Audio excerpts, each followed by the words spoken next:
Hello everyone, welcome to our channel. This is Manish Maurya. आज की इस वीडियो में हम आपको बताएंगे कि फाइनेंस क्या है। आप सभी जानते हैं कि फाइनेंस हमारे लिए बहुत ही एक इम्पॉर्टेंट फैक्टर होता है हमारी लाइफ के लिए।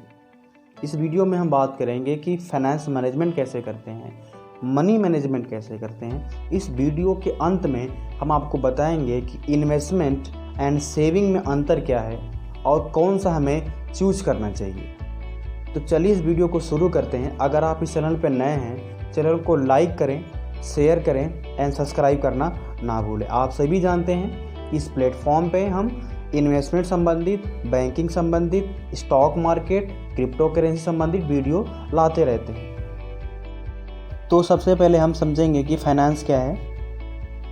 फाइनेंस का जो मेन मतलब होता है वो मनी से है, पैसे से है। आइए समझते हैं कि फाइनेंस की डिफिनीशन क्या है। Finance is the terms for matters recording the management. इसका मतलब ये है कि जो मैटर्स हैं उसको क्या करता है, मैनेजमेंट करता है। कौन से मैटर की बात कर रहा है यहाँ पे, creation and study of money and investments. मतलब ये जो भी पैसे हैं उनका मैनेजमेंट करना, इन्वेस्टमेंट का मैनेजमेंट करना ही क्या कहलाता है, फाइनेंस कहलाता है। Finance can be broadly divided into 3 categories. Finance को 3 कैटेगरियों में आगे बांटा गया है, जैसे public finance, corporate finance and personal finance. इन तीनों चीज़ों को हम फाइनेंस के पार्ट 2 में देखेंगे। इसमें आगे बढ़ते हैं।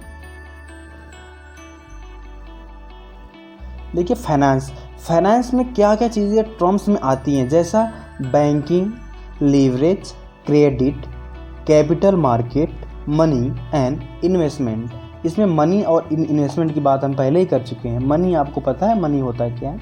इन्वेस्टमेंट जब पैसे को कहीं पे हम इन्वेस्ट करते हैं, किस लिए, जहाँ से हमको मोर रिटर्न्स मिल सके।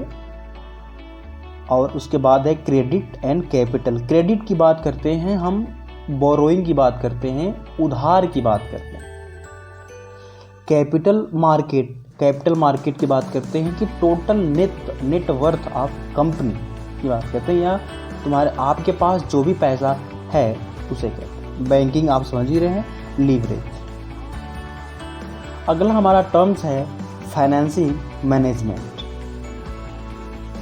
समझते हैं कि meaning of financial management, it's involve planning, organising, directing and controlling financial operation to manage the finance of an organisation efficiently. इसका मतलब ये है कि जब हम पैसे को प्लानिंग करते हैं, उसको ऑर्गेनाइजिंग करते हैं, उसको डायरेक्टिंग करते हैं, उसको पैसे को हम कंट्रोल करते हैं विद द पर्पज ऑफ अपने पर्सनल के लिए, बिजनेस के लिए, तो फाइनेंस का मैनेजमेंट कहलाता है, फाइनेंशियल मैनेजमेंट कहलाता है। एडवांटेज ऑफ फाइनेंशियल मैनेजमेंट क्या है, बेटर डिसीजन मेकिंग। इसका मतलब ये है अगर हम अपने फाइनेंस को, अपने पैसे को हम अगर अच्छी तरीके से मैनेज करते हैं तो उसके बदले हमें क्या मिलना है, बेटर डिसीजन मेकिंग। हम अच्छा डिसीजन ले सकते हैं। ट्रांसपेरेंसी ऑफ इंफॉर्मेशन, जो भी इंफॉर्मेशन हमारे पास रहेगी वो एक्यूरेट रहेगी। फाइनेंशियल कंट्रोल, हम जब अपना कोई प्लान बनाते हैं, किसी चीज़ को हम एग्जीक्यूट करते हैं, जब पैसे को हम प्लान करके कहीं पे इन्वेस्ट करते हैं, तो वहाँ से हमें क्या, हम अपने फाइनेंस को कंट्रोल कर सकते हैं। हमारे जो अलग दूसरे खर्च हैं उनको हम कंट्रोल कर सकते हैं। इनहेंस मैनेजरियल एफिशिएंसी, हम अपनी एफिशिएंसी को भी मजबूत कर सकते हैं। Profit maximisation, with the help of financial management we can able to profit maximisation and avoid dept. Avoid डेप्ट का मतलब ये है कि यहाँ पर हम जो भी हमारे पास कर्ज हैं, जो भी हमारे पास बोरोइंग है, जो भी हमारी क्रेडिट है, अगर हम अपने पैसे को अच्छी तरीके से मैनेज कर लें तो हम इसको एवॉइड कर सकते हैं।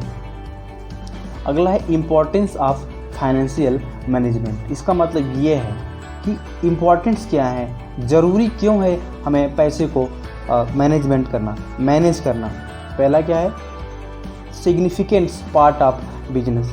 ये क्या बहुत ही अच्छा वे होता है बिजनेस को रन कराने के लिए। Liquidity and profitability. अगर हम अपने फाइनेंस को अच्छी तरीके से मैनेजमेंट करना सीख जाते हैं तो हमारे पास लिक्विडिटी मतलब cash in bank and cash and hand दोनों बनी रहती है। प्रॉफिटेबिलिटी, हम प्रॉफिट के लिए हमेशा काम करते हैं।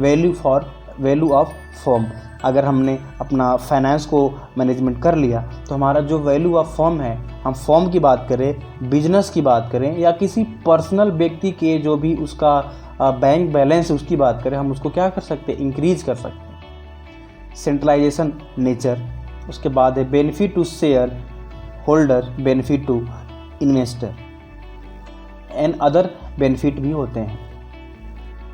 सेविंग, देखिए मनी को सेव करना बहुत ही इम्पोर्टेंट है। आप जब तक प्लानिंग नहीं करोगे तब तक आप पैसे को सेव नहीं कर सकते। आए दिन आप खुद से समझ सकते हो कि कई सारे ऐसे फालतू के एक्सपेंसेस कह सकते हैं जिन्हें आप डेली करते हैं। अगर आप उस पैसे को सेव करें तो शायद आप अपने जो फाइनेंस का मैनेजमेंट है आप उसको कर सकते हैं। यहाँ पे कुछ मनी मैनेजमेंट हमारा है। अगला मनी मैनेजमेंट। मनी मैनेजमेंट में हमारे 3 कैटेगरी हमने इसको डिवाइड किया है। पहला स्पेंडर कौन होता है, जो कमाता है, इनकम करता है, इनकम में से एक्सपेंसेस माइनस करता है और सेविंग करता है। अगला होता है सेवर क्या है कि इनकम करता है, सेविंग करता है, उसके बाद एक्सपेंस खर्चे करता है। उसके बाद अगला आता है कि इन्वेस्टर सेविंग करता है, उसके बाद उसको ग्रोथ में डालता है, उसके बाद इन्वेस्टमेंट करता है। तो आप हमें कमेंट में लिखें कि आप किस कैटेगरी में आते हैं, स्पेंडर की कैटेगरी में आते हैं, सेवर की कैटेगरी में आते हैं या इन्वेस्टर की कैटेगरी में आते हैं। इसमें आगे बढ़ते हैं। 4 बिगेस्ट रिस्क ऑफ लाइफ। पहला क्या है, डेथ। दूसरा डिजीज, डिजास्टर एंड डिसेबिलिटी। इसके आगे बढ़ते हैं। Money for surprise event. आप सभी जानते हैं कि लॉकडाउन एक सरप्राइज इवेंट था जो प्री प्लान नहीं था, किसी को नहीं पता था कि आज लॉकडाउन लगने वाला है।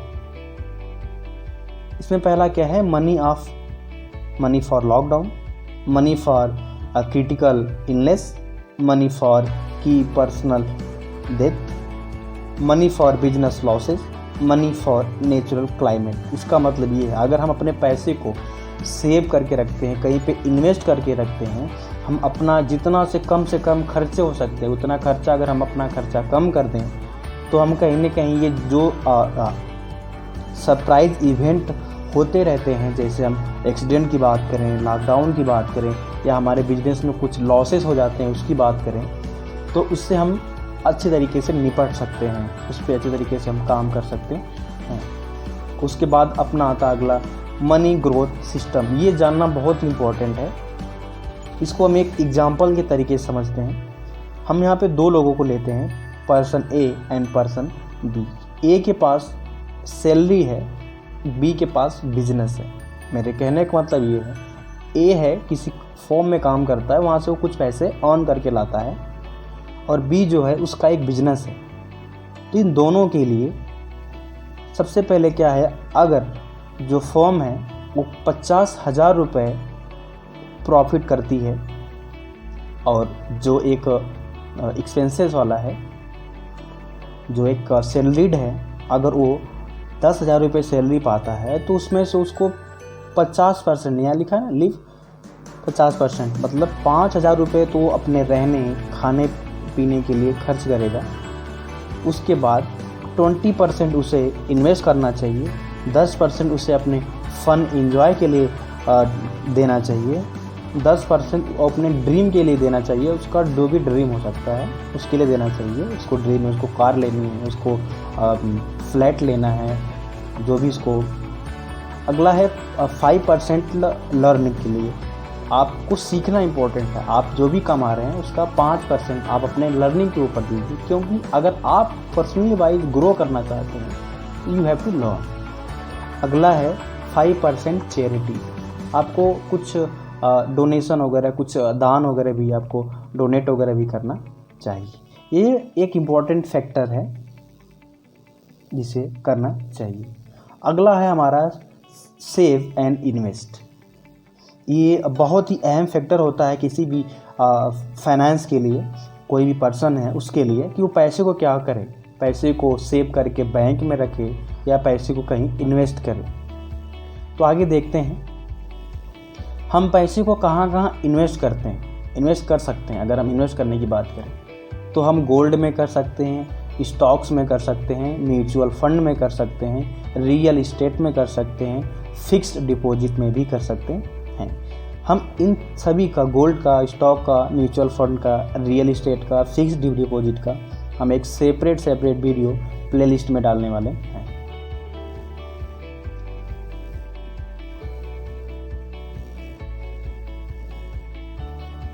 अगला है हमारा saving and investment.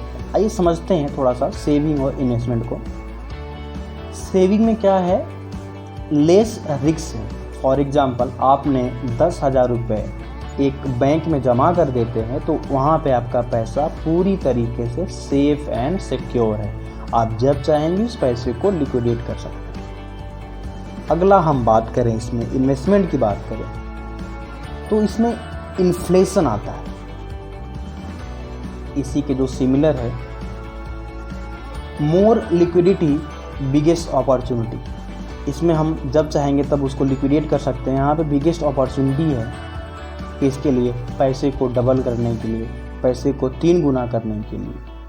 Loss to inflation, यहाँ पे हम इन्फ्लेशन से पैसे को अपने कम कर सकते हैं। रिस्क फॉर लूजिंग मनी, यहाँ पे क्या होता है कि पैसे को हम वहाँ पे पैसे को हमको छोड़ना पड़ जाएगा, वहाँ पैसे हमको लूज करना पड़ जाएगा।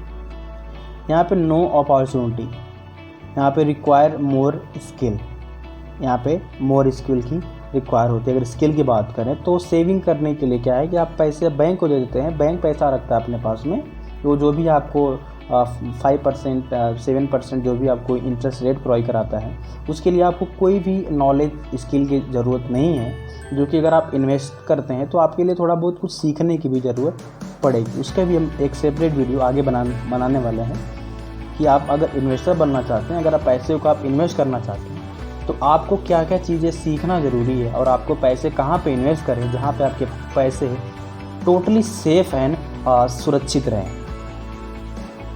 आगे कुछ देखते हैं, private banks offer the best rate of saving accounts. कुछ ऐसे बैंक हैं जो सेविंग अकाउंट के क्या देते हैं। पहला बंधन बैंक है, 3% से 7.15% देता है इंटरेस्ट रेट। एनुअली की बात करते हैं।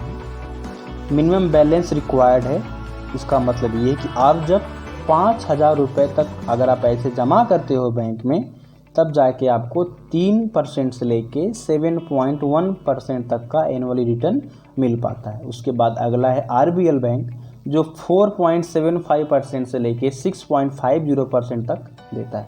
इसके लिए जो मिनिमम बैलेंस रिक्वायर्ड है वो 500 से लेके 2,500 रुपये तक। उसके बाद अपना आता है S बैंक है, IDFC फर्स्ट बैंक है, कर्नाटका बैंक है, एक्सिस बैंक है, कोटक महिंद्रा बैंक है। ये तो अब आगे बात करते हैं हम पब्लिक सेक्टर बैंक्स।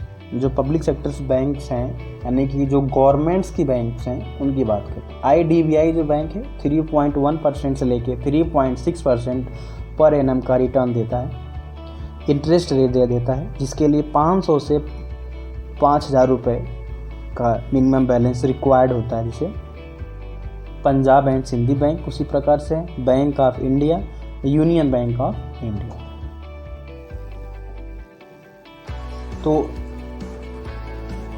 इसके बाद हम बात करेंगे पावर ऑफ कंपाउंडिंग। इसी में आता है, ये इन्वेस्टमेंट का पार्ट है। इन्वेस्टमेंट में क्या है कि आप अपने पैसे को कंपाउंड इंटरेस्ट में कर सकते हैं, कंपाउंड तरीके से बढ़ा सकते हैं। जैसे कि अगर आपने 10 रुपये इन्वेस्ट किया, अगर उससे आपने 15 कमाए, फिर उस 15 को इन्वेस्ट किया, उससे 100 कमाए, 100 को इन्वेस्ट किया, 2,000 कमाए। इस प्रकार से पावर ऑफ कंपाउंडिंग होता है। तो thank you for watching the video. ये वीडियो आपको कैसा लगा हमें कमेंट बॉक्स में ज़रूर लिखिए। ये वीडियो आपको कैसा लगा हमें कमेंट बॉक्स में लिखिए। इसी प्रकार की और वीडियो पाने के लिए हमारे चैनल मनी@बैंकिंग को सब्सक्राइब करना ना भूलें। इस वीडियो को अपने दोस्तों के साथ शेयर करें ताकि वो भी अपने फाइनेंस को लेके, अपने करियर को लेके सीरियस हो सकें और वो भी जान सकें कि हमें कितना इम्पोर्टेंट है हमारे लिए फाइनेंस को, पैसे को मैनेज करके रखना। तो मिलते हैं अगले वीडियो में। Thank you for watching the video.